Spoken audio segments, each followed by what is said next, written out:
مفتی طارق مسعود special. ایک بات ذہن میں رکھیں، مجھے بہت ضروری پہنچنا ہے فوری، میں یہ سوال کا جواب دے کے انتہائی اسپیڈ کے ساتھ بھاگوں گا، کائنڈلی مصافحہ نہ کریں، بہت ٹائم لگ جائے گا۔ اب بعض دفعہ کوئی بندہ آتا ہے نا کہ مجھے ٹائم دے دیں میں سیلفی لوں گا، تو میں کہتا ہوں ٹائم نہیں ہے، وہ کہتا ہے یار ایک بندے کے لیے ٹائم نہیں ہے، تو بھائی پتہ ہے ایک بندہ نہیں ہے، جب ایک کو دیے تو پھر لائن لگے گی، تو وہ مطلب ہوتا ہے، تو اس لیے اسپیڈ کے ساتھ نکلنا ہے۔ مولوی صاحب میری 4 شادیاں ہو گئی ہیں اور پہلی کا انتقال ہو گیا، اب گلے لگو یار، کدھر ہے یہ بندہ یار، بندہ کہاں ہے؟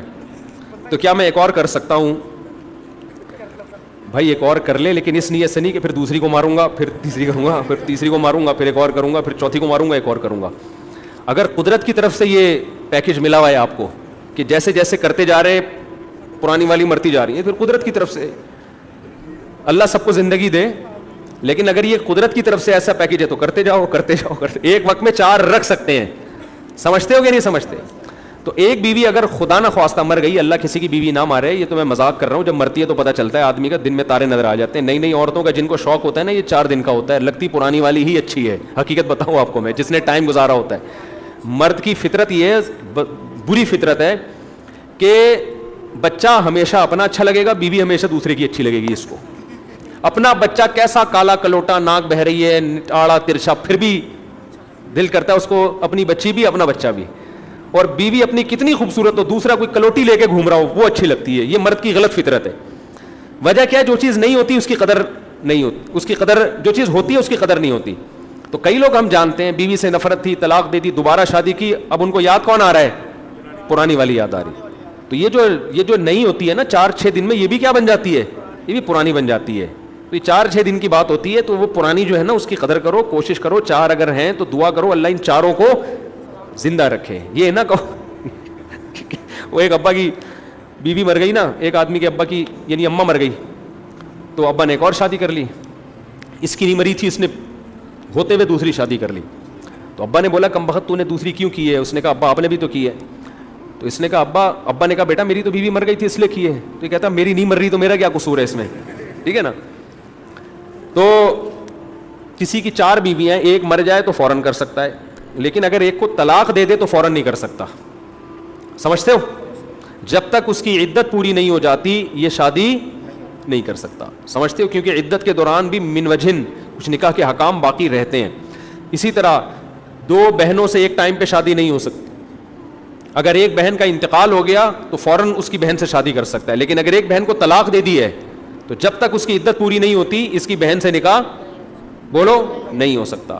تو بعض صورتیں ایسی ہیں کہ مرد بھی باؤنڈ ہو جاتا ہے عدت کے، ہاں اگر 3 بیویاں تھیں ایک کو چھوڑ دیا فوراً کر سکتے ہو، لیکن اگر 4 کسی کی وائف موجود ہیں تو ایک کو چھوڑتے ہی فوراً شادی نہیں کر سکتا، وہ عدت جب تک اس کی مکمل نہیں ہوگی آپ کو نکاح کی اجازت نہیں ہے۔ سمجھتے ہو کہ نہیں سمجھتے؟ ورنہ تو یہ ویسے ہوتا نہیں ہے اتنے آرام سے، 4 کس نے کر کس نے لیے ہیں؟ کہاں ہے یہ بندہ؟ چھپ کیوں رہا ہے کہ چھپا کے کیے ہیں؟ کہاں ہے بھائی یہ جس بندے نے کیے ہیں؟ اور ایک کا انتقال بھی ہو گیا یار، یعنی افسوس تو ہو رہا ہے لیکن سن کے عجیب سا لگ بھی رہا ہے۔ اچھا بھائی محترم، اگر کسی زانی کو مارنے کے لیے کسی زانی کو مارنے کے لیے کسی کا ساتھ دینا جائز ہے؟ زانی کو آپ کو مارنے کی اجازت نہیں ہے، اس پہ کیس ہوگا، عدالت سزا دے گی، آپ نہ کریں، آپ سمجھا دیں محبت سے، پتلی گلی سے نکل لیں۔ کیا تنگ دستی کا تعلق سستی یا پوستی پن سے ہے یا آزمائش ہے؟ دونوں سے ہے، کبھی اللہ کی طرف سے ہوتا ہے، آپ پوری محنت کر لو اللہ رزق کے دروازے نہیں کھولتا، اور کبھی آپ کچھ بھی نہیں کر رہے ہوتے رزق برس رہا ہوتا ہے آپ کے اوپر۔ بڑے بڑے پوستی ہم نے دیکھے ہیں، نوٹ گننے کا ٹائم نہیں ہے ان کے پاس، تو اللہ کی طرف سے ہے یہ۔ لیکن نارملی اللہ کا جو قاعدہ ہے کہ جو محنت کرتا ہے اس کو پھل ملتا ہے، بشرطے کہ محنت صحیح زاویے پہ کرے، وہ عام طور پہ ایسا ہی ملتا ہے۔ قرآن نے کہا من کان یرید العاجلہ عجلنا لہ فیہا ما نشاء لمن نرید، جو اس دنیا کی زندگی کے لیے کوشش کرے گا تو جتنی ہم چاہیں گے اور جس کو چاہیں گے اس کو دے دیں گے۔ تو پتہ چلا کہ کوشش پہ بھی دنیا ملتی ہے، لیکن کتنی ملتی ہے؟ جتنی اللہ چاہتا ہے، اور جس کو اللہ چاہتا ہے تو سب کو ملے گا بھی نہیں اور اتنا بھی نہیں جتنا آپ چاہتے ہیں۔ عین ممکن ہے آپ کی چاہت سے زیادہ مل جائے، اور عین ممکن ہے آپ کی چاہت کے برابر مل جائے، عین ممکن ہے آپ کی چاہت سے کم مل جائے۔ رزق کا تعلق بہت زیادہ تقدیر سے ہے، بہت زیادہ۔ تو ہمیں حکم ہے محنت کرنا ہے، تو فائدہ یہ ہوگا محنت کا کہ محنت کرنے کے بعد اگر رزق نہیں ملا تو صبر کا ثواب ملے گا۔ پوستی پن میں زندگی گزارے تو پھر اگر رزق نہیں ملا تو اس پر ثواب بھی نہیں ملے گا, الٹا گناہ بھی ہوگا سست بننے کا. کام کرنے کا دل نہیں چاہتا, ہر وقت سستی پوستی پن رہتا ہے, گھر میں غربت بھی ہے, دماغ بھی نہیں چلتا. دیکھو کام کرنے کا دل, بعض دفعہ میں نے پچھلے ہفتے بیان کیا تھا کہ میڈیکلی کوئی باڈی میں پرابلم ہوتی ہے, نیند پوری نہیں ہو رہی, کوئی ٹینشنیں ہیں, تو جب آدمی خوش نہیں ہوتا نا, دل گلستاں تھا تو ہر شے سے ٹپکتی تھی بہار, دل بیاباں ہو گیا, عالم بیاباں ہو گیا. جب دل خوش نہیں ہوتا تو آدمی ہر چیز میں ٹینشن دیتا بھی ہے اور ٹینشن لیتا بھی ہے. تو سب سے پہلے تو صحت کا خیال کریں, ٹائم پہ سویا کریں, نیند پوری ہونی چاہیے, فٹ فاٹ آدمی, یہ نشے وشے کی ساری چیزیں چھوڑ دیں. دوسرا, پھر بعض دفعہ دل اس لیے بھی نہیں لگتا, آدمی کام ایسا کر رہا ہوتا ہے جو اس کو مشکل لگ رہا ہوتا ہے. مشکل کام میں کبھی بھی انسان کا دل نہیں لگتا.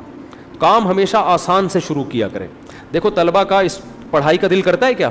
نہیں کرتا. کیوں؟ کتاب کھول کے بیٹھتے ہیں, سمجھ میں ہی نہیں آ رہی ہوتی, اس لیے کہ وہ کتاب ان کی مینٹل لیول سے اوپر کی چیز ہوتی. آسان سے ہمیشہ چیز شروع کیا کرو. میں اس کو ایک مثال سے سمجھاتا ہوں. جاگنگ کا دل اگر نہیں کرتا نا, اب آپ نے پہلے دن یہ تکڑ تکڑ دوڑنا شروع کر دیا تو اور دل ختم ہو جائے گا آپ کا. اتنی ٹینشن ہوگی آدمی کا, کیا مصیبت پہ مفتی صاحب نے لگا دیا, چھوڑو یار, گھر بیٹھو, انجوائے کرو لائف. او بھائی, آپ نے ایسا کام کیا جو آپ کے لیے بہت مشکل تھا, تو وہ کام کرتے جو آسان تھا نا, تو آپ کو دوڑنے کی ضرورت کیا تھی؟ آپ چل لیتے یار, جا کے. چلنا بھی مشکل لگ رہا ہے تو تھوڑا چل لو. آپ پارک جاؤ, تھوڑا کیا کر لو, ایک چکر لگا لو بس, واک.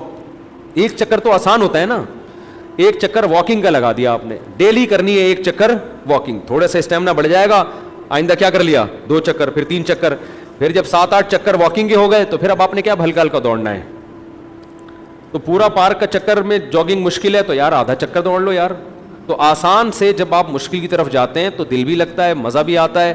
پھر جب آدھا چکر, پھر تھوڑے دنوں بعد 1 چکر, پھر ایسا چکر کہ کتے آگے اور آپ پیچھے, پھر ایسا مزہ آئے گا.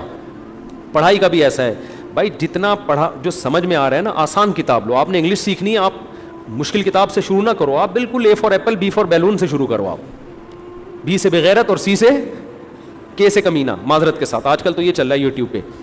تو بہت آسان سے شروع کرو آپ, تو آہستہ آہستہ آپ کو آنا شروع ہو جائے گا. پھر جب آنا شروع ہوتا ہے نا کچھ, تو مزہ آنا شروع ہو جاتا ہے. ہمارے ہاں اسکولوں میں پڑھاتے ہی نہیں ہے, اگلی کلاسوں میں میٹرک تک طلبہ پہنچ جاتے ہیں, پھر وہ کتابیں دیکھ کے پریشان ہوتے ہیں, یار یہ کون پڑھے گا, ایک لفظ سمجھ میں نہیں آ رہا ہوتا ان کے, تو وہ بالکل ہی مایوس ہو جاتے ہیں. تو بھائی آپ میٹرک تک پہنچ گئے ہو, لیکن کتاب پہلی جماعت کی پڑھنا شروع کر دو آپ, تو آہستہ آہستہ 2-4 سال میں آپ کو وہ میٹرک کی کتابیں سمجھنا شروع آ جائیں گی. تو ہمیشہ آسان سے سمجھتے ہو کہ نہیں سمجھتے, پھر دل لگتا ہے کام میں. اگر مشکل سے ہی شروع کیا پھر نہیں لگے گا دل. دوسرا, کام تھوڑا کرو پابندی کے ساتھ. کام تھوڑا کرو پابندی کے ساتھ, تو اس سے بھی بڑا فائدہ ہوتا ہے. کام زیادہ کر لیا ایک دن جوش میں آ کے, آدمی مایوس ہو جاتا ہے اس سے. تھوڑا کرو اور تھوڑا شوق باقی رکھ کے چھوڑو اس کو.